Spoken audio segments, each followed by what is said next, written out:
бизге окшогон жөнөк эле ишкерлер, бийликти иштеген, чорнилардан коркуп, иштей албай иссиз жүрсө кандай болот? Ошонунга кайрылып кетем. Президентimiz Садыр Жапаров ошо кайрылууну көрүп, дагы бир жардам кылышын суранам.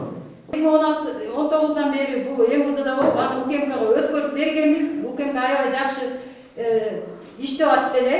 2021 жылдын 15 январь күнү Төрөкулов түшөндү. Ошол эле заводдун иши менен Ош шаарынан аябай укмуштуудай шоо болуп, видео менен аябай өзүңүздөр деле көргөн чыгасыздар, маалыматтын эмелери алып келдилер. Алып келип Шаменов Жантайды Токтогул өрөөнүнөн кармап келип, экөөнү тең бир күндө алып келип УКМКнын түрмага СИЗОсунда отуруп, булар 2 ай отургандан кийин марттын 10 күнү 1 май сотунан үй камагына чыгышат. 17 майга чейин үй камагында болгон, бирок ушул күнгө чейин 17 майдан 4 айдан бери Шаменов Жантайга или Төрөкулов Дүйшөнгө кайра башкаруу чарасы каралдыбы, каралган жокпу? Бизге не караңгы болуп атат. Бу жерде биргелешип УКМКнын тергөөсү да биргелешип алганы белгисиз. Бирок биз Төрөкулов Дүйшөнгө жолукканга аракет кылдык, жолдошум экөөбүз. Төрөкулов Дүйшөнгө жолугуп бир жерде сүйлөштүк. Сүйлөшүүлөрдө биз айттык, сиз эмне үчүн биздин заводду кандай кылып алдыңар? Бирок алдагы так дана мен ушу заводду сатып алдым деген негизи жок эле айтты. Эми баягы жогорку кеңештин депутаты болгон менен деңгээли кандай адам экенин көрсөттү. Мен адам парламентте отуруп, мыйзам чыгарып отурган адам деп ойлойм. Себеби биздин жогорку кеңешке ушундай каралар, бизнесмендер келип отуруп алып, ушундай жолдор менен элдин байлыктарын тартып алган депутаттар көп. Байке болгон анан деген тиги Төрөкуловду тиги чыгарып жиберген сотту да камаш керек. Менин катышуумсуз, Варис Абдуллаевди катышуусуз чыгарып жиберип атат. Эми кимге кайрылышты деле билбей калдык. Урматтуу президент, эгер мүмкүнчүлүк болсо, көңүл буруп койсоңуз, биз деле бул жашоого түркүк болбойбуз. Барарыбыз 2 метр жер. Siz деле, мен деле ошол 2 метр жерге кетебиз. Көзүбүздүн тирүүсүндө бир Кыргызстанга бир жакшы бир колубуздан келген жакшы иштерди кылайлы. Анан ушундай ишкерлерди бир колдоп өткөндө жолугушуу кылдыңыз. Мага абдан жакты, мен даже сүйүндүм. Көрсө, иштесе болот экен го. Я Каргулова Хабат, являюсь,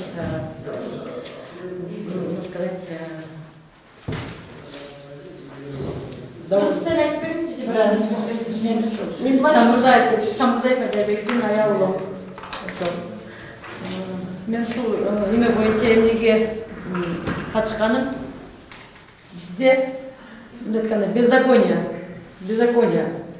Мен ушул Дүйшөнкул Төрөкуловду ушул жолдошумду 2007 жылы заводду захват кылам деп ушул аябай 40 бала менен чаап салышкан.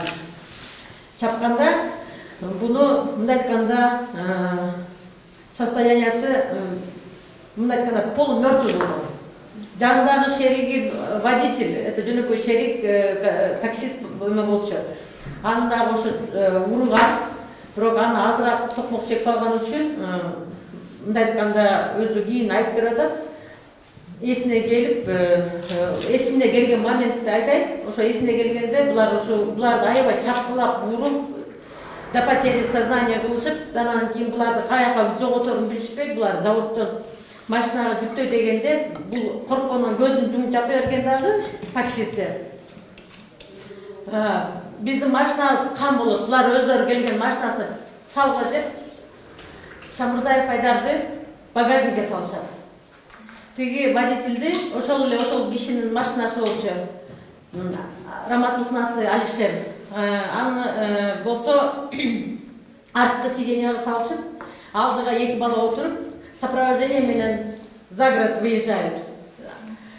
Сопровождение менен шаардын четине чыгып туруп, уже караңгы кирип баштаган экен. тиги сопровождениясы бир жерде токтоп звонить видимо приказ берген, кандай кылган билбейм, силер буну жоготкула, биз кеттик деп буларды дайындап коюп кетишкен. Анан булар талаанын арасында каякка кирип, сыртка чыгып, место издеп баштаганда тиги өзүнүн машинасы да, тиги водитель өзүнө келип калып эле сразу эмесине машиналарын жаап туруп, өзү айтып берип атат. Эмесин жанагындай бир эмесин эптеп тамызып туруп, ошол жерде түнү менен тиги кукурузный поле же табачный поле ошого аралап туруп качып кетет. Ошентип караң кирип кетет, булар таппай калышат буну. Булар анан булар өзүнө келип, өзүнө келгенде бул багажникти ачып, бул онтоп өзүнө келип атканда биз кайсы жерде жүргөнүбүздү билбейбиз дейт ошо на тот момент. Сурап дейт, эптеп сурап келгенде от садырды деп калганда буну ойготуп эме кылып атса, от садырда турабы десе ошол жерде алмаз деген мен родственнигим бар, ошону сурай деп айтты. Бул на тот момент мындай айтканда отключался все время. Өзүнө келип, кайра отключаться этип аткан. Анан ошол алмаз дегендин немесин сурап туруп, как раз ошо заправканын жанына барып калган экен. Ошо Кудайда бир жолдогонбу, ошого попал болуп атат, и ошол үйгө киришип, буларды кирип, то есть водитель ошондой болуп атат. Бизди ушуну чапкылап кетишти. Тиги машинадан алып чыгайлы дегенде, буну алып чыгышыптыр көтөрүшүп. Ошондо бизге ошол туугандардан бирөөсү ошо бизге чалып, тиги ошо биздин немебизге ушинтип келип калды деп айтып атпайбы? Машина менен келишти, тезирээк келе калгыла, врачтар менен кошо деп айтышты.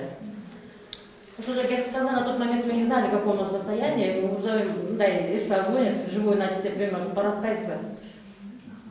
Барсак, көзүк жок, көзү көрүнбөйт. Көкмөк. Мондой следы от кроссовок. Көкүрөктөрүндө. Акасы отуруп атпай жат калгандын үстүнө чыгыптыр.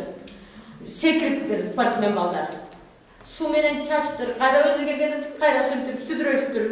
Каналын сүдүрөшүп, биттей эме кылыштыр. Анан путтарды мен эме кылып атсам, жанагы чапкыларымды лом менен салганда он защищался, видимо. Но мондай следы у него были. И это путтарына чапканда путтарында дагы сухожилиялар сыртка чыгып калыптыр. Мен аны билбей элем, очуп раны были очень кылчу. Но на тот момент просто он тоже был физически здоров от природы, он негізі спортсмен, он не пил, не курил вообще. Анан эме осы боюнча. И ошондо өзүнө келип туруп, мени дейт, доктурга алып барбагыла деп, мен өлсөм үйдө өлөм деп калды. Ошондо биз баягы келип атканда, то, что наши родственниктердин арасында врачтар бар, ошолорго чала койсок, келе калышып, алар биринчи ошо городской больницага алып бардык. Больницага алып барганда ошо бул баягы айдатпаймынбы? Өзүнө келгенде мен больницада жатпаймын, үйдө өлөм деп туруп алды. Пришлось отказной жазганга. Все это прошли мы, рентген, все прошли, но жазып туруп үйгө алып келдик. Үйгө алып келгенден кийин бул айтты: я отказываюсь, потому что он боялся на тот момент за нас. Некому защитить дегендей. Ошо? Мындай айтканда умышленное болгондо даже, умышленно они его хотели как бы убрать вообще речи, но не получилось, да, они сбежали, и вот на тот момент анан кийин ошо эртеси бизге мен телефонум какта билишет, бунун телефону жоголуп кетти деп, урганда, видимо, забрали, ошол жактан контакттан караган мен телефонума бардык адамдар чыгып башташты. Айдарга телефонумду берип койгучу деп ошо. Менин күйөөм это алдан каза болгон жок. Алдан 1 жыл дегенде өзүнө араң келди. 1 жыл деген өзүнө араң келип, өзүнө келип, мындай айтканда постепенно, мындай айтканда Антекреп кеткен ошондо силер заявление таштадыңар? Да. Заявление таштаган жокпуз, потому что у меня муж заявление жазбайт эле. Иши кысача Шаменовдун немеси боюнча сөзү, Шаменов приходит мужу, предлагает, говорит, завод, давай мы будем с тобой работать, буларды жок кылайын. Братьев Абдулаев. Да, не будем. Ты говорит, давай, говорит, лучше за меня. Ошондой нерселер айткан, бул айткан жок, мен андай, я не могу поступить. Ты просто, говорит, ты неправильно поступил. Просто ордуна берип кой, коюп кой ордуна деп, справедливый эмесин чечип берген болгонучу. А потом какое-то время вроде как он отошел, или... А нет, он сделал так, что подставил моего мужа, этот Шаменов. Как? Подставил, он спровоцировал драку специально, сам в нетрезвом состоянии, где как бы с двумя своими телохранителями. Эти телохранители сами как-то провоцируют еткенде. Муж знал на этот момент, что его провоцируют, он отошел, а его ребята, у него тоже были рядом ребята, вот такая маленькая стыковка была, и что у меня потасовка была на Егина, они берут, заявление пишут, что на них напали, избили, и его, естественно, посадили на месяц. Да, на месяц его посадили, вот последствия, что Камалганнан кийин анан ошол нерсе болду да. Мына жанатан бери өзүңүз туруктуңуздар, урматтуу журналисттер, биякта мына бүт потерпевшийлер айтып атат, мындай болду, тигиндей болду. Келгиле биз правовой актыга чөкчү, мен мына укуктук талаа жөнүндө гана сүйлөп берейин сиздерге. Бул жерде 1999-2004'ten beri dilatkан иш экен. Бул кылмыш иши. Кылмыш иши. Ошол эле потерпевши мынакей отурат. Менин бул иш тукканымда төө чачым тик турду. Кыргызстандын жаранын, Кыргызстандын ичинде эч кандай далили жок, эчтекеси жок, Кытай мамлекетине алып барып таштап койгон. Бул укуктук талаа. Мамлекеттик деңгээлде Кытай мамлекетине алып барып таштап койгон. Эч кандай документи жок. Бул бир. Экинчиден, ал жерде бир нече айлап, бир нече күндөп жатып, кайра бул жактагы укук коргоо органдары во главе с СНБ, КГБ кайра бир нече айдан кийин бияка келген. Мен ушул өкүндүрүп атат да. Себеп дегенде укуктук талаада мына документтер турат, мына колумда. Мен кечеге алып, баардыгын окуп чыктым. Бул жерде такталды уже. Мага бир көйгөйлүү маселе жараткан бул эмне болуп атат? Эмне үчүн биздин Кыргызстандын ичиндеги иштеп аткан жеке ишкерлер болуп, ошолордун укугу ушул күнгө чейин корголбой келип аткан. Бул биринчи маселени жаратып атат. Экинчиден, мен мына баланы дагы сүрөтүн көрсөтүп коеюн. Муну мен депутат болуп отурганда дагы көрдүм. Мындай жаш экенин, жаштар келиптир деген ой тилек бар болчу да. Сиздерден сурайчы. 2004-жылы Кыргызстандын ичинде ошондо мына азыр жылын билбейт экен, кайсы жылкы, кайсы айда төрөлгөн. 2004-жылы Кыргызстандын ичинде болбогон кылмыштуу топтун түзүп алып, элдин баарын талкалаган бала экен. Бул бир. Экинчиден 2018-жылы ошол эле ушул бала Төрөкулов Дүйшөн, Шаменов, Жантай деген аттуу балдар. Бул депутаттыкка келип атат. Муну менен мен эмне айтмакмын? Эгерде кылмыштуу топтун үстүндө жүргөн балдар депутаттыкка келсе, биз анда кимге ишенишибиз керек? Урматтуу журналисттер, мынакей жанатан бери бүт айтып өттү, тактады, эме кылды. Менин суранычым, мен кайрылып кетерлим президенттер. Садыр Нуркожоевичтер, Камчыбек Кыдыршаевичтер. Мына жердеги документтерде эгерде сиздерге копиясы керек болсо, кандайдыр бир эме болсо, азыр пресс-конференциядан кийин сиздерге эгерде макул болсоңор, мүмкүн тартып алгыла. Мына кылмыштуу топтун ичинде укук коргоо органдарында, ГКНБ-да, МВД-да, ошондой эле сот органдарында, мына Ошто жүрөт, ошол эле жогорку сотто отурушат. Бардыгы показания беришти. Биз туура эмес кылып алыптырбыз, айнан-айндан. Себеп дегенде Абдуллаевди Кытайга жөнөтүп өткөздүргөндөн кийин келбейт деген таризде сыртынан чечим чыгарып койушкан. Анан кийин мунун колун жасап, Жантай деген бала колдорун жасап, жана заводдорун тартып алып, бардыгын тартып алган. Ошол эле госрегистр Оштогу бүт мекемелердин бардыгы тең тергөө органдарында тастыктап далил кылып материалдарды берген. Мага bir кандайдыр bir нерсе түшүнүксүз болуп атат да. Эгерде ушунчалык бардыгын тастыктап далилдеген материалдар турса, анда тергөө органдары эмне кылып атат? Генеральный прокуратура каяка карап атат, СНБ каяка карап атат, соттор каяка карап атат.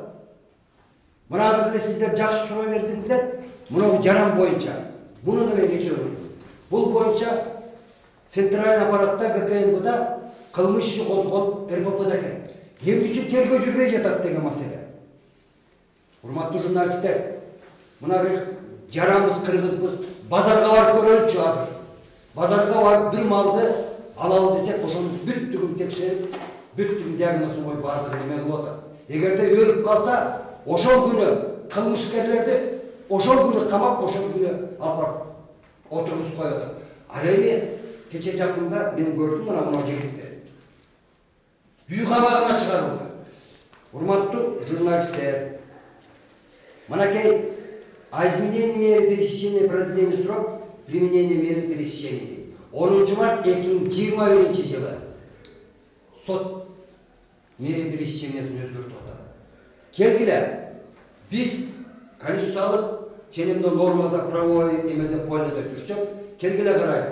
Эгерде миллион сом менен кандайдыр бир жаран камалчу болсо, ошонун 3төн 1 бөлүгү төлөнбөйүнчө ага мери пресечение колдонулбайт деп бизде мыйзамда так көрсөтүлүп турат. Ал эми бул жерде 2 миллиондон ашык акча Абдуллаевдин уруп тепкилеп сабап, ушул күнгө чейин эч кандай өңгөн эмес. Ошол эле СНБ, ошол эле МВД доллар. Ошол эле системаны мисалы эч кандай эметпей туруп, биздин укук коргоо органдары, прокуратура көңүл бурбаганы мен үчүн өтө кооптуу болуп турат. Азыр минутчу. Сабыр кылалы мындай болуп калып атат. Урматтуу журналисттер, как юрист катарында айтайын. Мына жердеги генералдык прокуратуранын прокурору адвокат болуп атат. Мен ушунча жашка келип, мынакей соврать не даст Райбилович, көп жылдардан бери келип атам, кетип атам. Мен биринчи жолу көрүп атам прокурордун ушундай мери пресечениясын жалгыз энеси бар экен. Анан ушул багат экен, кагат экен деп ошол кылмыш кылган тарапты колдогон. Төрөкулов Дүшөн деген Алтынбек Сулаймановтар болуп бирге келип, мына көрсөтмөдө турат. Анан кийин мени деген жанагы документтерди дөөгө түзүп, Абдуллаевдин колун коюп алып келип берип атат. Эгерде сен ошол дөөгөргө кол коюп туруп, муну заводду өзүңө албасаң, мен сени өлтүрүп кетем деп пистолет такап коркуткан. Ошонун негизинде дагы мына Айдарга дагы уртокмок болуп атат деп. Ошол эле Шамелов Жантайды урганда Айдарды да кошо уруп сабап, анан ээн талагы өлтүрдүк деп таштап коюп атышпайбы? Ошону мынагы биз абадан алган жок, мынагы тергөөнүн ишинде мынаны кааласаңыздар тата ушул негизинде көрсөтмө берип атат. Шамелов Жантай баштан аяк Төрөкулов Дүшөндү показанияда дагы берип атат, беттешүүсүндө да берип атат. Ооба, мени коркуткан үчүн документти жасаганмын, Анипага өткөр десе дагы өткөргөнмүн. Ушунун бардыгын мен кылып келатам деп атпайбы. Азыр Шамелов Жантайды дагы да Төрөкулов коркутуп келатат. Мүмкүн эртеңки күнү кайра дагы показаниясын өзгөртүп коюшу да мүмкүн. Анан макул, бул жерде УКМК менен тиги президентибизге айтат элем да, эмне үчүн кылмышкерди үй камаганча мынакей Оштун мэриясын басып алды. 2020-жылы 6-октябрда Оштун мэриясын басып алып, каракчылык үчүн барып бастыбы, билимдүү жогорку кеңештин депутаты кантип барып мэрияны басып алат.